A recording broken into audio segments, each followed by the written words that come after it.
right now.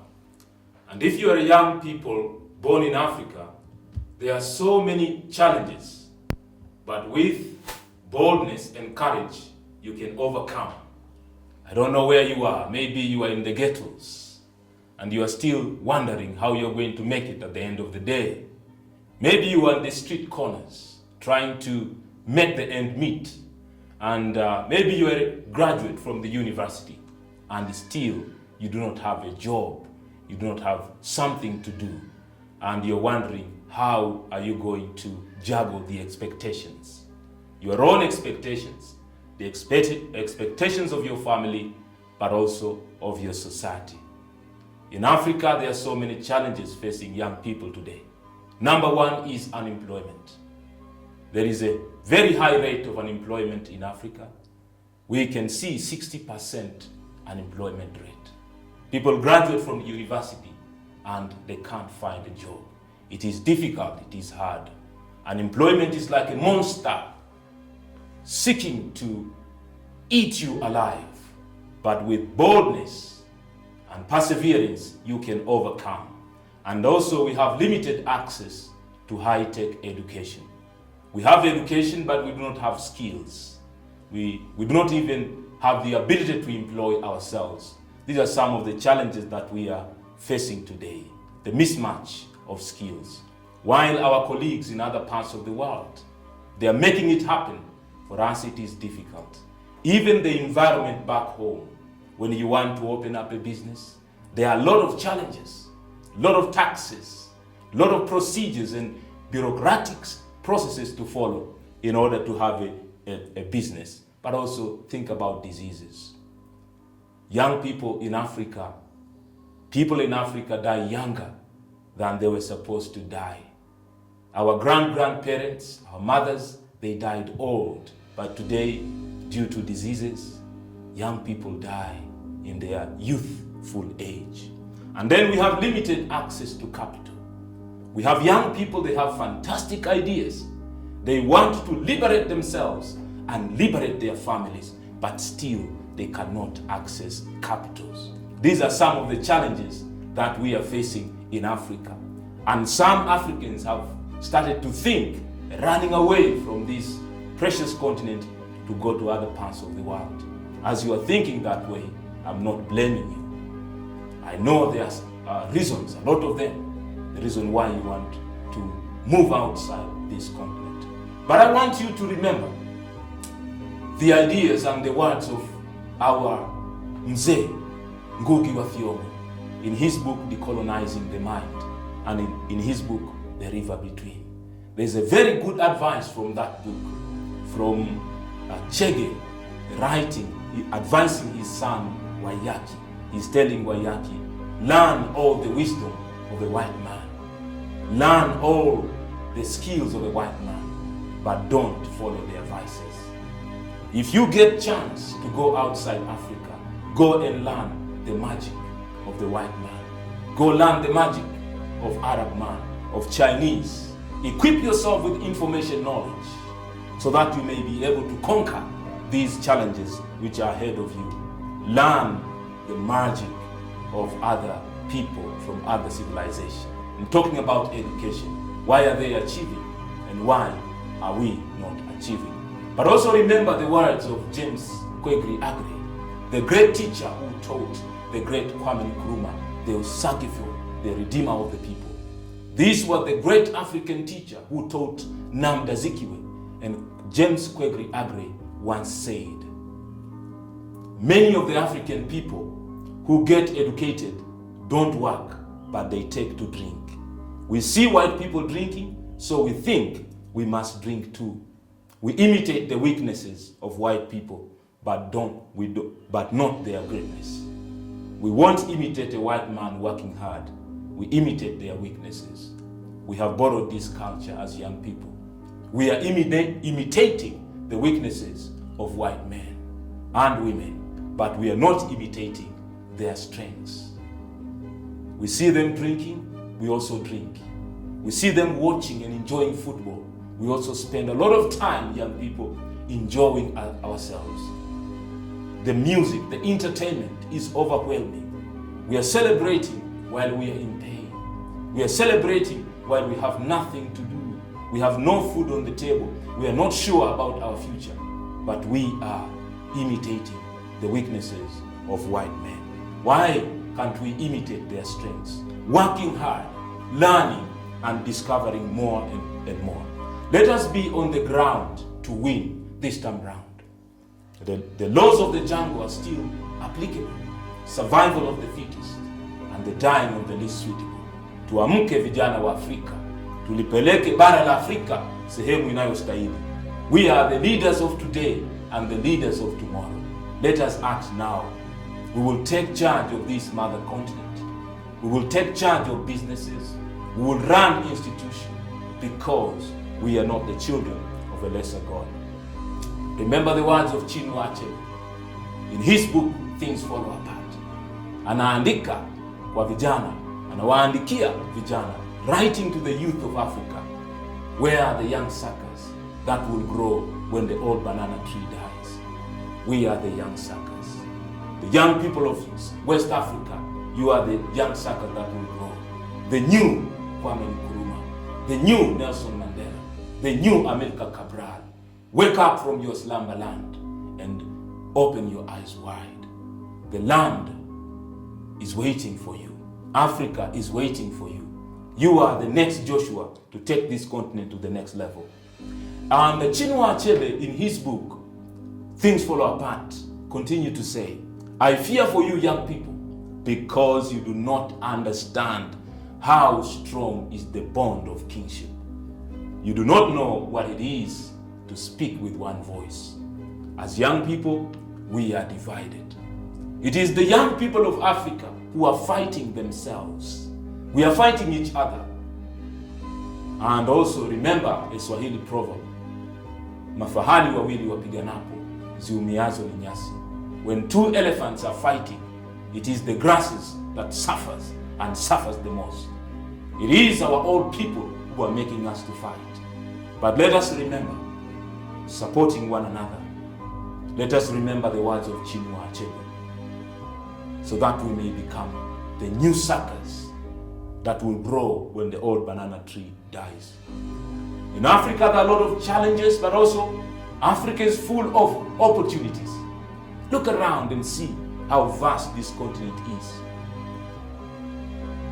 Africa is so huge, blessed with flora and fauna, mimea, wanyama, mito, milima, bahari na mabonde. Africa is so rich, while at the same time so poor. We feel poor and we look poor. But if we think, if we continue to think, we will transform this mother continent. In Africa, there's a huge market. Think about the population of Africa. 1.4 billion people. This is a huge market if we know how to leverage. If Africa produce and sell what it produces within Africa, we have a huge market. Think about the number of young people in Africa. 75% of African population. These are young people under the age of 35 years of age. Africa is the youngest continent in the world. We have the largest and the biggest workforce in the world. We are the solution to the world if we take time to read, if we take time to equip ourselves with information knowledge. Let us not waste our time enjoying European football league instead of taking that time to educate and equip ourselves. Think about the DRC Congo. In the mines of Shabara.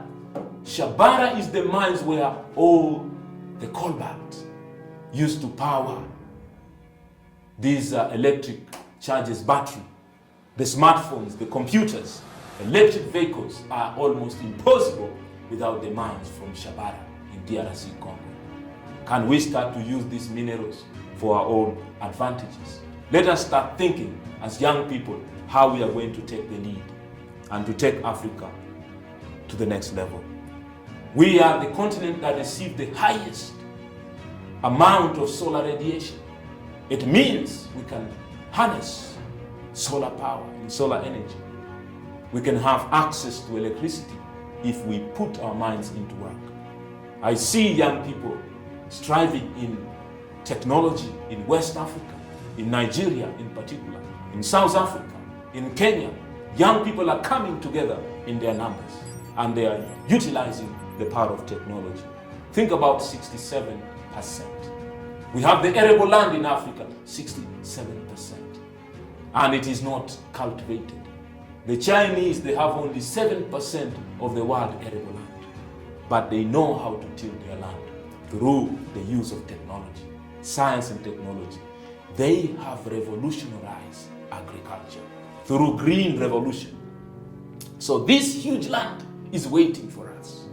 If we know how to use technology, we can bring about the transformation we want to see. We can bring about the development we want to see through agriculture. Let us produce our own food. It is from producing our own food we will have dignity. If someone is feeding you, you are not free. If someone is bringing for you food, you are not free because you do not know what they are feeding you. And remember, a borrower is the slave to the lender. Lazima tujifundishe, tuepuke kukopa sisi vijana wa Afrika. Africa is full of timber. We have a lot of forests. And are we using this to our own advantages? No. As you're thinking to run away from Africa, think about these facts. You know, Africa is so huge that you can combine the United States of America. You can accommodate China. You can accommodate India. You can accommodate East Europe, Germany, France, Spain, Portugal.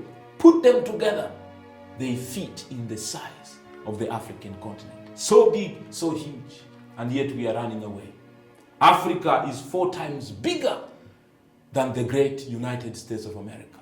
We have a lot of space, but we need to apply thinking.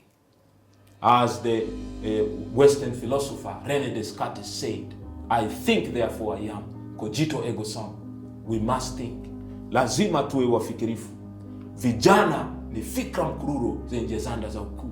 Ni fikra tunduizi, critical thinking. Without thinking, there's nowhere we're going. The mind is the best standard of a man. We must conquer here so that we can conquer here. Young people, I've also started writing. I am thinking and I've written 6 books. I have published them on Amazon. You can visit through Amazon, write Joram Nkumbi, you will find my books there. Because I know the power of sharing knowledge, the power of sharing information, useful information. It is through information, good information, that we are conscientizing ourselves and we are bringing about development. It's very, very key. Remember what Ronald Reagan said, the 40th president of the United States of America. He said, and I'm quoting, America does what is in her best interest.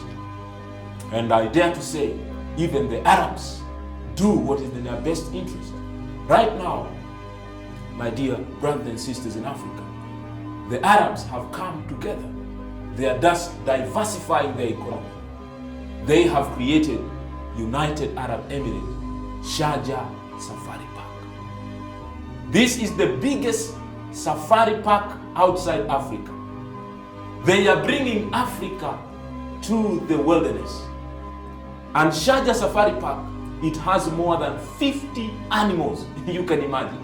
There are lions, giraffe, all the big 5 animals. You can find them now into the Sharjah Safari Park. Think about the tourism in the future. In the future, people will not be coming to Africa to see animals. They will go to Dubai.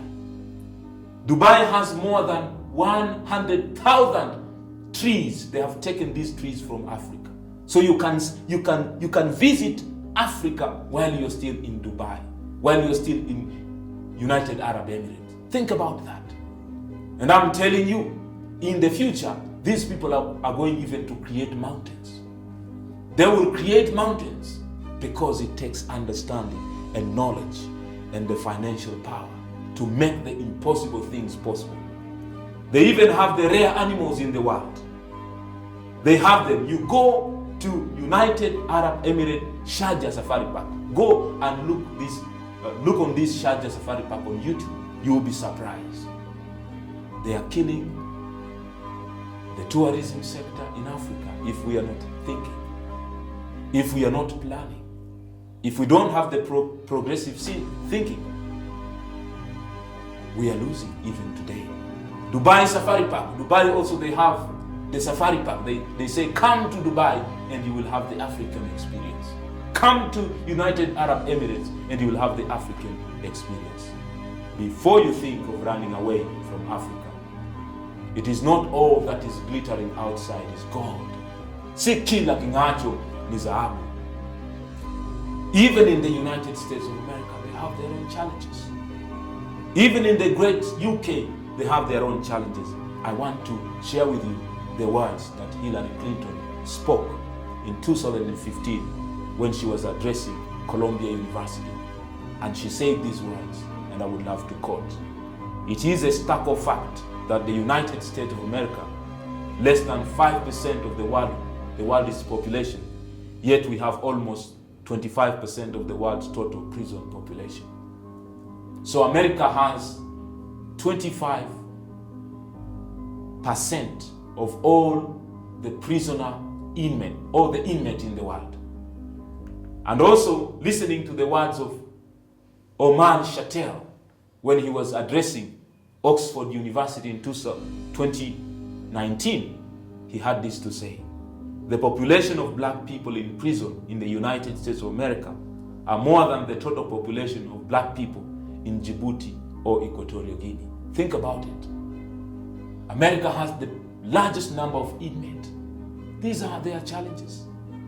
The black people who are in prison in the United States of America, they are more than the total population of Equatorial Guinea, more than the population of Djibouti. Think about that. And you are running towards these great countries. As an illegal immigrant, you will end up in jail. You will end up locked somewhere. Go there as a free man. Go there as an intellectual person. Go there with full dignity so that you can make it. I would love also to repeat the words of Theresa May, the former UK Prime Minister. She said this: loneliness is the sad reality of the modern life. There's a lot of loneliness in UK. 84% of adults in the UK have felt lonely. People are living alone. 1 out of 2 old people, their company is TV and a pet. They have no people to talk to. They are shivering in cold. And you want to run into these countries. I'm not saying going to these countries, but if you go there, go and get the exposure, the necessary education. Remember the words of Chinua Achebe. Remember the words of Ngugi wa Thiong'o. Go and learn the ways of a white man, but don't become them. Go and learn the ways of an Arab man, but don't become them. Learn their magic so that you can bring that to Africa, so that we can leverage Africa and take Africa to the next level. Beyond education, my dear brothers and sisters, what you need is exposure. What you need is experience. Start exercising your leadership skills today. Don't complain. Take responsibilities. It is through taking responsibilities that we emerge and become great. The price of greatness is responsibility. Don't hide in caves. Come out. Come out of your comfort zone. Now is the high time. You were born at a time such as this. The African mind, the African soul. Enlighten yourself. Elevate the enemies of your potential, the enemies of your future. Don't get yourself into drinking. Don't hang around with men and with boys. No, protect yourself. There are diseases. You can't fight if you're sick. And surrender your life to the Creator. He will give you wisdom to protect your life and also expand your network. Your network is your net worth. Each person has come to this planet Earth to fulfill a certain mission. And you came to this planet Earth to fulfill a certain mission. What is your mission? What is your big picture? What do you want to do? It is possible. It is possible. We are not here by accident. We are not Africans by accident. We were designed to be here. And there's a purpose for us. We were put on this planet Earth to achieve greatness, to learn and to grow. The earth is the school of hard knocks. You are here to learn, number one. You are here to fulfill the greatest purpose, the reason why you were brought here to fulfill. You are unique, and something has been deposited in you. You have a gift to share to the world. Share it right now. You have a message to speak. Speak it right now. You have a song, you have a book. You are loaded with potential. Come out of your comfort zone today and maximize your full potential. My dear brothers and sisters, thank you very much for being attentive, and stay in touch. Until the next episode. Love you, and because I love you, I care.